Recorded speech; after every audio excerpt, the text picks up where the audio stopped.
Hey, everybody. Okay, so last week I threatened to tell you, to expose to you a concept I have kept pretty close to my chest, except when I'm working with small client groups so that they can embrace change together. But going down the path that I just found myself going in our blog, this was the next logical conversation, and I couldn't have it in the old model anymore.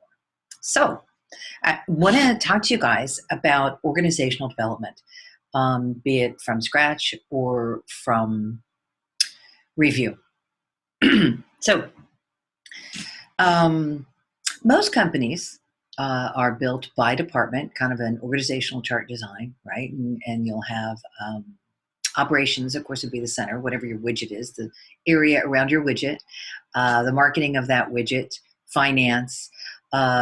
Depending on your size, you're going to have, at that point, in addition to those three departments, you might have an HR or an HR admin or an HR and an admin or something like that. And then you're going to have all your little peeps down below it. In smaller organizations, of course, you'll have still all those departments, hopefully, but you might have some people wearing multiple hats. And the best model I had ever seen, until I made my own up, for helping you strategize that, think that, break that down, and create really good franchisable systems around that was the E-Myth model. And I will show you the 7 core, which used to be my conversation and would have been the next step in my conversation, right?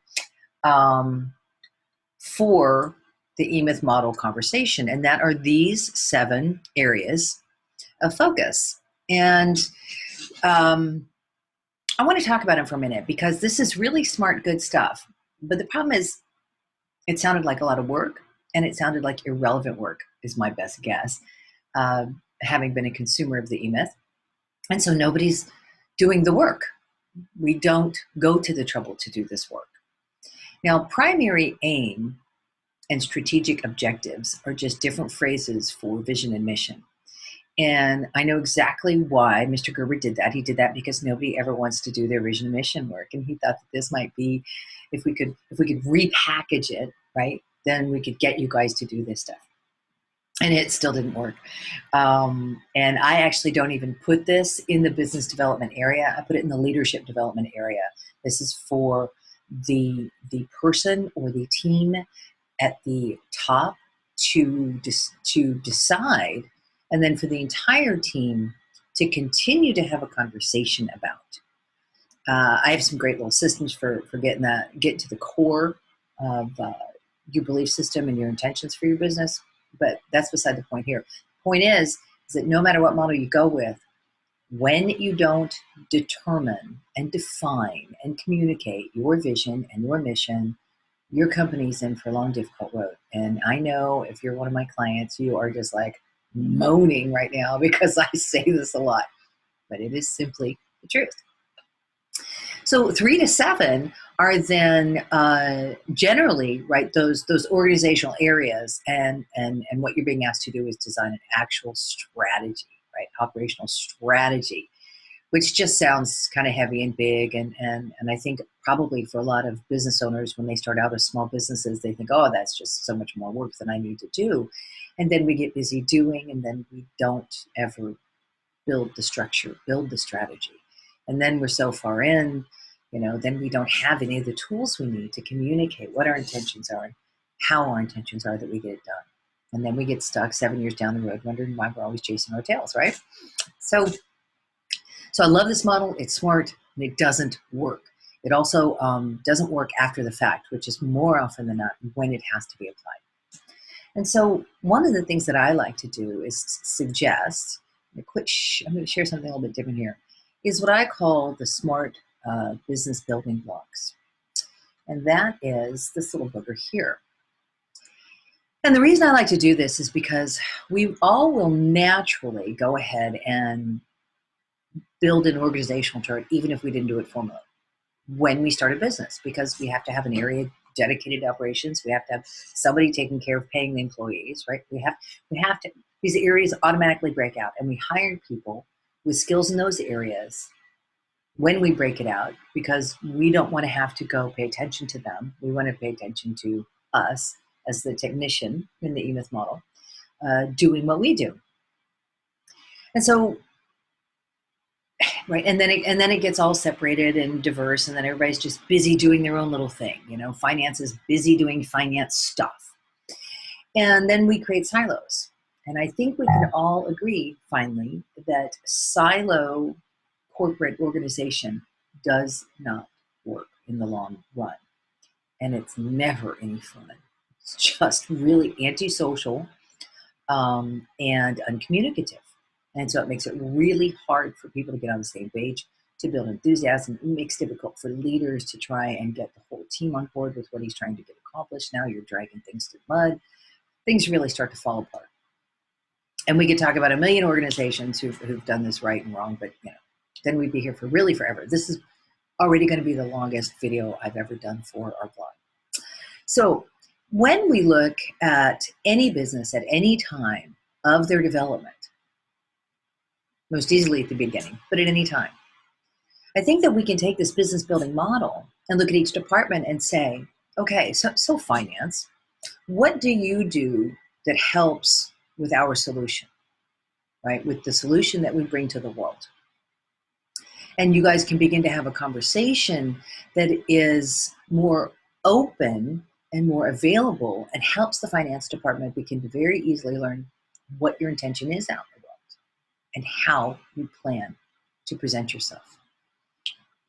And then you can say to the finance department, so how can you contribute to our market edge? Oh, I guess you need to know what that is. And we've talked about this a few times over the years, right? We talk about that great book that was written, The Discipline of Market Leaders. There are a handful of different ideologies on how you should go about it. I have one of my own, of course, but we're not going to go down that rabbit hole today. But the idea is that you have to present how you sell your widget or present your widget or deliver your widget in a unique way. And you have to, and in my humble opinion, if you focus on that as an element of your operational stance, it's very, very beneficial. And of course, the quick and easy example I tend to use is Walmart. Everybody thinks that Walmart specializes in affordable crap stuff. They don't. They wanted to specialize in affordable stuff, and what they learned was the only way they could accomplish that is through exceptional logistics. Getting stuff from A to B cheap and fast. In their attempt to do that, Walmart has actually changed the way our entire world moves junk. That's how good they got at it. They got the entire world's attention, and that's why they can bring stuff cheaply. So their model within the discipline of market leaders would be operational excellence, I believe. They're not all three coming to mind right now. And they nailed it. They nailed that, but they nailed it through a different door.